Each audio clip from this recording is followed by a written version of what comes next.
Лап қалмауын тілегенде. Ассалаумағалейкум, жалпы қалайсыздар, амансыздар ма? Сіз мені дәл қазір өстіп бүкірейіп көріп отырсыз ба? Бүйтпеңсеңіз де ұстап отырып көрсеңізші. Бүкіреймеңіз қысқасы. Я өзіңізде күткендей бүгінгі видео белі бүкір алысқа түкірлерге арналады десең. Қысқасын айтқанда, мен жалпы шынымды айтатын болсам, менде бүкірейіп жүретін тұғынмын.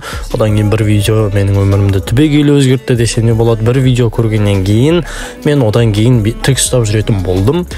Қайда барсаң да бүкірейіп жүресің, жоқ арба өзі кетіп бара жатсың. Сосын туалетке барсаң да, жұмыс істеп жатсаң да, короче, постоянно өстіп бүкірейіп жүресің да, ол ыңғайсыз, әрі бір білмеймін, өзіңе деген сенімділікті алып тастайды.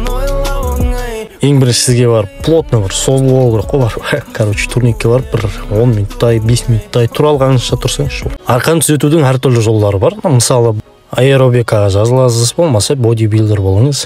Жалпы мен сізге 3 упражнение көрсетем. Күніне 2 минутта орындасаңыз, беліңіз, ойбай, омыртқаңыз тіп-тік әрі в общем, ағаштыкіндей болады.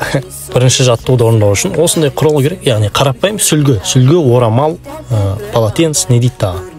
В общем, соны аласыздар да, и былай ұстайсыз. Содан кейін артқа қарай қайырып, қайтадан алдыға қарай алып келесіз. Бұл енді қиындық туғызады басында, бірақ та бұны жасай берсеңіз, бұдан бір результат көруге болады, яғни нәтижесі керемет.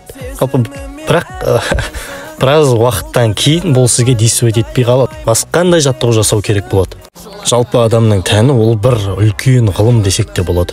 Егер адамның тәнін зерттеймін десеңіз, онда мына Джефф Кавалер деген сияқты ютуберлердің жалпы каналдарын көруге болады. Бірақ өте үлкен но деген сұрақ бар. Олар ағылшын тіліндегі people'лар, короче. Бірақ та енді қазақтардан да шығып жатыр, қазір жақсы ютуберлер. Сондықтан дұрыстап қарасыз іздесеңіз болады. Екінші жаттығуға кірісетін болсақ, жалпы бізге ол үшін бутылка керек, немесе басқандай бір құралдар керек, қатты доп сияқты, басқа сияқты.